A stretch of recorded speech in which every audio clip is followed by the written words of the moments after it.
আসসালামু আলাইকুম। অবিরাম বাংলার সংবাদে সবাইকে স্বাগত জানাচ্ছি। আমি নাইম ফাথুম মুবিন। শুরুতে বিআরবি কেবলস সংবাদ শিরোনাম।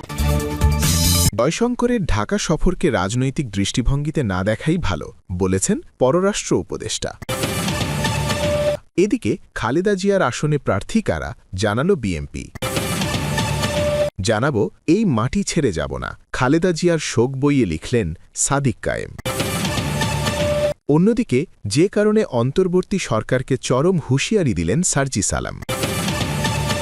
আরও জানাব মুফতি ফয়জুল করিমের ব্যাংকে মাত্র ১,০০০ টাকা, কিন্তু ১৮৭ ভরি স্বর্ণ স্ত্রীর।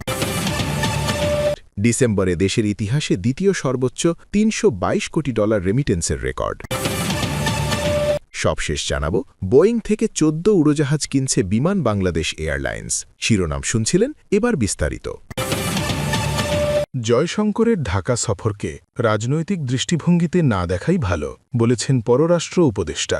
ভারতের পররাষ্ট্রমন্ত্রী এস জয়শঙ্করের ঢাকা সফরকে আন্তঃরাষ্ট্রীয় সম্পর্ক ও রাজনৈতিক দৃষ্টিভঙ্গিতে না দেখার কথা বলেছেন অন্তর্বর্তী সরকারের পররাষ্ট্র উপদেষ্টা মোহাম্মদ তৌহিদ হোসেন।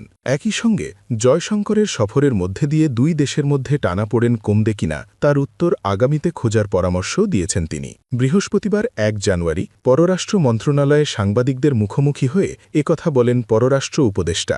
বাংলাদেশের সাবেক প্রধানমন্ত্রী ও বিএনপির চেয়ারপারসন খালেদা জিয়াকে শেষ শ্রদ্ধা জানাতে বুধবার ৩১ ডিসেম্বর ঢাকায় আসেন ভারতের পররাষ্ট্রমন্ত্রী ড এস জয়শঙ্কর ও পাকিস্তানের জাতীয় সংসদের স্পিকার সর্দার আয়াজ সাদিকসহ বিভিন্ন দেশের মন্ত্রীরা। তৌহিদ হোসেন বলেন, দক্ষিণ এশিয়ার সব দেশের প্রতিনিধি এসেছেন, ভারতের পররাষ্ট্রমন্ত্রীও এসেছেন। তার সফর সংক্ষিপ্ত ছিল, কিন্তু তিনি পুরো অনুষ্ঠানটিতে অংশগ্রহণ করেছেন, তারপর চলে গেছেন। এটা একটা ভালো জেস্চার। এ পর্যন্তই, এর চেয়ে বেশি কিছু অর্থ খুঁজতে না যাওয়াই ভালো।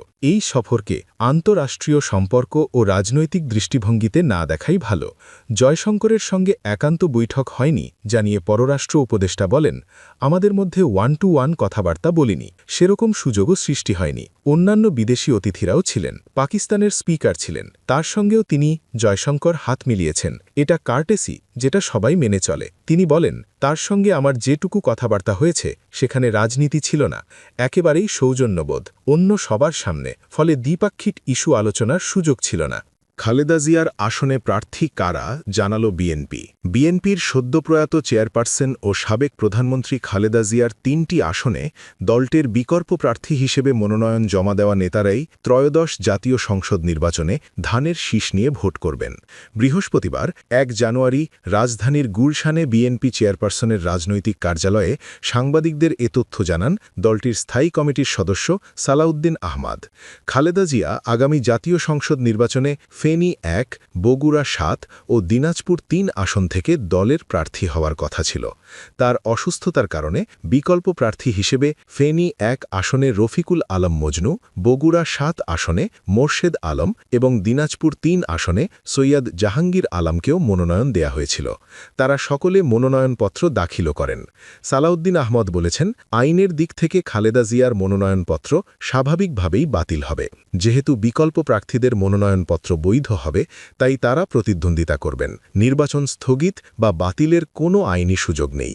এই মাটি ছেড়ে যাব না, খালেদা জিয়ার শোক বইয়ে সাদিক কায়েম। সদ্যপ্রয়াত সাবেক প্রধানমন্ত্রী ও বিএনপি চেয়ারপারসন বেগম খালেদা জিয়ার শোক বইয়ে স্বাক্ষর করেছেন ডাকসু ভিপি সাদিক কায়েম। এ সময় তিনি শোক বইয়ে লিখেছেন, ইনসাফ প্রতিষ্ঠায় বেগম জিয়ার মতো জুলুম নির্যাতন সইব, কিন্তু এই মাটি ছেড়ে যাব না। বৃহস্পতিবার ১ জানুয়ারি রাজধানীর গুলশানে বিএনপির চেয়ারপারসনের রাজনৈতিক কার্যালয়ে এক বৈঠকের শুরুতে প্রতিনিধি দলটি খালেদা জিয়ার শোক বইয়ে স্বাক্ষর করেন। শোক বইয়ে সাদিক কায়েম লিখেছেন, ভারতের আধিপত্যবাদ বিরোধী ও অপোষহীন সংগ্রামের কণ্ঠস্বর সাবেক প্রধানমন্ত্রী বেগম খালেদা জিয়াকে আল্লাহ সুবহানাহু ওয়া তাআলা জান্নাতুল ফেরদৌসের মেহমান হিসাবে কবুল করুন, আমিন। তিনি আরও লিখেছেন, দেশের স্বাধীনতা, সার্বভৌম ও ইনসাফের জন্য ওনার লড়াই আজীবন এ জাতি শ্রদ্ধার সাথে স্মরণে রাখবে। শহীদ জিয়া ও বেগম জিয়ার বাংলাদেশপন্থী রাজনীতি আগামীর বাংলাদেশের রাজনীতি। এই রাজনীতি হল ভারতীয় আধিপত্যবাদের বিরুদ্ধে চাঁদাবাজি, দুর্নীতি, সন্ত্রাস ও মাফিয়াতন্ত্রের বিরুদ্ধে বেগম জিয়ার মতোই ইনসাফ প্রতিষ্ঠার এই লড়াইয়ে শত জুলুম নির্যাতন সইব, কিন্তু এই মাটি ছেড়ে যাব না। যে কারণে অন্তর্বর্তী সরকারকে চরম হুঁশিয়ারি দিলেন শারজিস আলম। জাতীয় নাগরিক পার্টি এনসিপি-এর উত্তরাঞ্চলের মুখ্য সংগঠক ও পঞ্চগড় ১ আসনের প্রার্থী শারজিস আলম অন্তর্বর্তী সরকারকে চরম হুঁশিয়ারি দিয়ে বলেছেন, শহীদ ওসমান হাদির হত্যাকারীদের ধরে আগামী ১২ ফেব্রুয়ারির আগেই বিচারের রায় ঘোষণা ও তা কার্যকর করতে হবে, অন্যথায় অন্তর্বর্তী সরকারের জন্য এর চেয়ে বড় লজ্জার কিছু হতে পারে না। বৃহস্পতিবার ১ জানুয়ারি বিকেলে পঞ্চগড়ের ধাক্কামারা ইউনিয়নের বিভিন্ন এলাকার সাধারণ মানুষের সঙ্গে সৌজন্য সাক্ষাৎকালে সাংবাদিকদের এসব কথা বলেন শারজিস আলম। তিনি বলেন, আমরা যতবার কথা বলেছি প্রতিবারই ৩-৪টি মৌলিক বিষয় সামনে এনেছি। এর মধ্যে প্রধান ছিল সংস্কার ও বিচার। শেখ হাসিনার শাসনামলে বাংলাদেশের অসংখ্য মানুষ হত্যার শিকার হয়েছে। তার বিরুদ্ধে মৃত্যুদণ্ডের রায় হয়েছে, কিন্তু সেই রায় কার্যকরের ক্ষেত্রে যে দ্রুততা প্রয়োজন তা আমরা দেখতে পাচ্ছি না। আমরা চাই তাকে দ্রুত দেশে ফিরিয়ে এনে রায় কার্যকর করা হোক। শহীদ ওসমান হাদির হত্যাকাণ্ড প্রসঙ্গে তিনি বলেন, দিনের আলোতে প্রকাশ্যে একজনকে হত্যা করা হলো, অথচ সপ্তাহের পর সপ্তাহ পেরিয়ে গেলেও শনাক্ত আসামিদের এখনও গ্রেপ্তার করা যায়নি। তারা বাংলাদেশে না ভারতে না কোথায়, কিন্তু যেখানেই থাকুক তাদের আইনের আওতায় আনতেই হবে। শারজিস আলম আরও বলেন, আমরা স্পষ্টভাবে বলছি, এই অন্তর্বর্তীকালীন সরকারকে অবশ্যই ১২ ফেব্রুয়ারির আগেই খুনিদের গ্রেপ্তার করে বিচারের রায় ঘোষণা ও তা কার্যকর করতে হবে। নির্বাচনের আগে যদি তারা এটি নিশ্চিত করতে ব্যর্থ হয়, তাহলে জনগণের কাছে এর চেয়ে বড় ব্যর্থতা আর কিছু হতে পারে না। এ সময় তিনি জানান, দেশের যে কোনো রাজনৈতিক ঘটনা ঘটুক না কেন, শহীদ ওসমান হাদির হত্যার বিচার নিশ্চিত করতে হবে। একই সাথে শেখ হাসিনাকে বাংলাদেশে ফিরিয়ে এনে তার রায় কার্যকর করতে হবে বলেও জানান তিনি। সৌজন্য সাক্ষাৎকালে এনসিপির পঞ্চগড় জেলার বিভিন্ন পর্যায়ের নেতাকর্মীরাও উপস্থিত ছিলেন। মুফতি ফয়জুল করিমের ব্যাংকে মাত্র ১,০০০ টাকা, কিন্তু ১৮৭ ভরি স্বর্ণ স্ত্রীর। বরিশাল ৫ আসনে জামাতে ইসলামীর জোটের প্রার্থী ইসলামী আন্দোলন বাংলাদেশের সিনিয়র নায়েবে আমির শায়েখ চরমোনাই মুফতি সৈয়দ মোহাম্মদ ফয়জুল করিমের নিজের নামে ব্যাংক অ্যাকাউন্টে রয়েছে মাত্র ১,০০০ টাকা, কিন্তু তার স্ত্রীর ১৮৭ ভরি স্বর্ণালঙ্কার রয়েছে বলে হলফনামায় উল্লেখ করেছেন। এর পাশাপাশি তার স্ত্রীর ৭,২০,০০০ নগদ টাকা ও বিভিন্ন খাতে ৩,৪১,৬৫,০০০ টাকার সম্পদ রয়েছে। হলফনামায় ফয়জুল করিম নিজের পেশা হিসেবে শিক্ষকতা ও দাওয়াত উল্লেখ করেছেন, পাশাপাশি তার স্ত্রীর পেশা গৃহিণী ও ব্যবসা বলেও উল্লেখ করা হয়েছে। তবে ফয়জুল করিম অস্থাবর সম্পত্তি হিসেবে হাতে নগদ ৩১,১২,০৪৭ টাকা থাকলেও তার ব্যাংকে জমা রয়েছে মাত্র ১,১৭৬ টাকা। পাশাপাশি তার স্ত্রীর অ্যাকাউন্টে কোনো টাকা নেই দেখিয়েছেন। স্ত্রীর ১৮৭ ভরি স্বর্ণালঙ্কার উপহার হিসেবে পেয়েছেন বলে হলফনামায় উল্লেখ করেছেন। হলফনামায় দেখা গেছে ফয়জুল করিমের নামে ৩টি মামলা ছিল। এছাড়া আয়ের উৎস হিসেবে দেশের ভেতরে অ্যাপার্টমেন্ট থেকে বার্ষিক আয় দেখিয়েছেন ৩,২২,০০০ টাকা, মাহফিল থেকে বছরে ৪ লাখ টাকা ও শিক্ষকতা পেশা থেকে বছরে ৭,০৬,০০০ টাকা আয় দেখিয়েছেন। এছাড়াও আগ্নেয়াস্ত্র হিসেবে তিনি ২২ বোরের একটি রাইফেল ও উত্তরাধিকার সূত্রে ১,০৬০% কৃষি জমি ও ৩৭.৬০% অকৃষি জমি দেখিয়েছেন। অস্থাবর এসব সম্পত্তির মূল্য তিনি ৩৩,১৩,২২৩ টাকা দেখিয়েছেন। চরমোনাইর এই নেতা হলফনামায় স্থাবর সম্পদ হিসেবে দেখিয়েছেন তার ২,৪৪৬% কৃষি জমি রয়েছে, যার আর্থিক মূল্য ১,১,৩২,৫৬০ টাকা। অকৃষি জমি দেখিয়েছেন ২.৪০%, যার মূল্য ৩,৭৪,১৪৮ টাকা। পাশাপাশি তার পৈতৃক সূত্রে পাওয়া জমির পরিমাণ ৩৭.৬০%। এর পাশাপাশি পৈতৃক সূত্রে পাওয়া বাণিজ্যিক ভবন, দোকান দেখিয়েছেন ৬৬১ বর্গফুট ও অ্যাপার্টমেন্ট বা ফ্ল্যাট দেখিয়েছেন ২,০১৩ বর্গফুটের। এসব সম্পত্তির মূল্য অর্জনকালীন সমূহের মূল্য ১,৫,০৬,৭০৮ টাকা হলেও বর্তমান মূল্য ৩,১৫,২০,১২৪ টাকা। ফয়জুল করিম 2025-26 সালে তার আয়ের পরিমাণ 14,28,500 টাকা ও সম্পদের পরিমাণ 1,64,09,931 টাকা দেখিয়ে আয়কর রিটার্ন জমা দিয়েছেন 96,475 টাকা। পাশাপাশি তার স্ত্রীর 2025-26 সালে তার আয়ের পরিমাণ 6 লাখ টাকা ও সম্পদের পরিমাণ 32,60,200 টাকা দেখিয়ে আয়কর রিটার্ন জমা দিয়েছেন 15,000 টাকা। ডিসেম্বরে দেশের ইতিহাসে দ্বিতীয় সর্বোচ্চ $322 কোটি রেমিট্যান্সের রেকর্ড। দেশের ইতিহাসে এক মাসে সর্বোচ্চ $329 কোটি রেমিট্যান্স আসার রেকর্ড রয়েছে। 2025 সালের মার্চে ঈদুল ফিতরকে কেন্দ্র করে এসেছিল সেটি। এখন পর্যন্ত এটিই দেশের ইতিহাসে সর্বোচ্চ রেমিট্যান্স আসার রেকর্ড। আর দ্বিতীয় সর্বোচ্চ রেকর্ড রেমিট্যান্স এসেছে একই বছরের ডিসেম্বরে $322 কোটি। বৃহস্পতিবার 1 ডিসেম্বর বাংলাদেশ ব্যাংকের হালনাগাদ তথ্যে জানানো হয় এটি।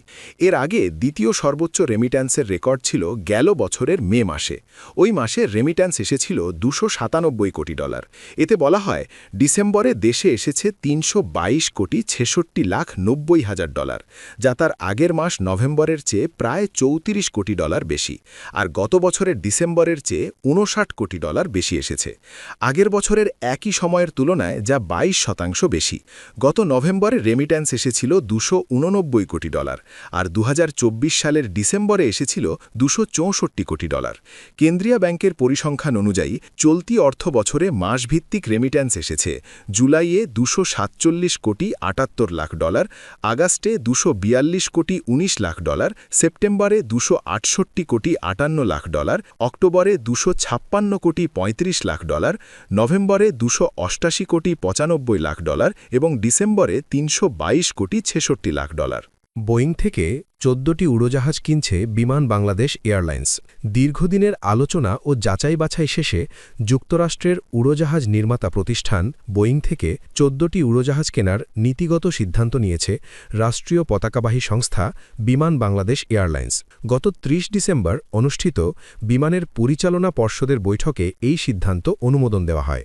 বিমান বাংলাদেশ এয়ারলাইন্সের মহাব্যবস্থাপক জনসংযোগ বসরা ইসলাম বিষয়টি নিশ্চিত করে জানান, সর্বশেষ বোর্ড সভায় বোয়িংয়ের কাছ থেকে উড়োজাহাজ কেনার বিষয়ে নীতিগত সম্মতি দেওয়া হয়েছে। বসরা ইসলাম বলেন, প্রয়োজনীয় অনুমোদন ও আর্থিক প্রক্রিয়া সম্পন্ন হওয়ার পর বোয়িংয়ের সঙ্গে চূড়ান্ত চুক্তি স্বাক্ষর করা হবে। বিমান সূত্র জানায়, কেনার সিদ্ধান্ত নেওয়া 14টি উড়োজাহাজের মধ্যে রয়েছে 8টি বোয়িং 787-10 ড্রিমলাইনার, 2টি বোয়িং 787-9 ড্রিমলাইনার এবং 4টি বোয়িং 737-8 মডেলের বিমান। নতুন এসব উড়োজাহাজ যুক্ত হলে দেশের আন্তর্জাতিক রুটে সংযোগ বাড়ানোর পাশাপাশি বহরের সক্ষমতা উল্লেখযোগ্যভাবে বৃদ্ধি পাবে বলে মনে করছে কর্তৃপক্ষ। সূত্র আরও জানায়, 2025 সালের 24 নভেম্বর বোয়িং আনুষ্ঠানিকভাবে উড়োজাহাজ বিক্রি ও ডেলিভারি সংক্রান্ত প্রস্তাব পাঠায়। পরে 20 ডিসেম্বর সংশোধিত খসড়া চুক্তি পাঠানো হলে তা পরিচালনা পর্ষদের বৈঠকে পর্যালোচনা করা হয়। বৈঠকে প্রস্তাবিত মূল্য ও শর্তাবলী নিয়ে আলোচনা করে নীতিগতভাবে সম্মতি দেওয়া হয় এবং আনুষ্ঠানিক আলোচনায় এগিয়ে যাওয়ার অনুমোদন দেওয়া হয়। বোর্ড সভায় সদস্যরা বলেন, দেশের বিমান চলাচল সক্ষমতা বৃদ্ধি, আন্তর্জাতিক যোগাযোগ জোরদার এবং ভবিষ্যৎ যাত্রী চাহিদা বিবেচনায় রেখে নতুন উড়োজাহাজ কেনার সিদ্ধান্ত নেওয়া হয়েছে। এসব বিমান যুক্ত হলে রাষ্ট্রীয় ও বাণিজ্যিক উভয় খাতেই বিমানের কার্যক্রম সম্প্রসারণের সুযোগ তৈরি হবে। এর আগে যুক্তরাষ্ট্রের সঙ্গে বাণিজ্য ঘাটতি কমানোর লক্ষ্যে বোয়িং থেকে উড়োজাহাজ কেনার প্রতিশ্রুতি দিয়েছিল অন্তর্বর্তী সরকার। ওই প্রতিশ্রুতির পর ইউরোপের উড়োজাহাজ নির্মাতা প্রতিষ্ঠান এয়ারবাসও তৎপরতা বাড়ায়। ইউরোপীয় ইউনিয়ন সহ বিভিন্ন দেশের রাষ্ট্রদূতেরা কূটনৈতিকভাবে এয়ারবাসের উড়োজাহাজ বিক্রির পক্ষে তৎপরতা চালালেও শেষ পর্যন্ত বোয়িং চূড়ান্তভাবে এগিয়ে থাকে। বিমান সূত্র জানায়, সব ধরনের সরকারি অনুমোদন ও আর্থিক ব্যবস্থাপনা সম্পন্ন হলে বোয়িংয়ের সঙ্গে চূড়ান্ত চুক্তি সই হবে। এরপর ধাপে ধাপে নতুন উড়োজাহাজ সরবরাহ শুরু করবে বোয়িং।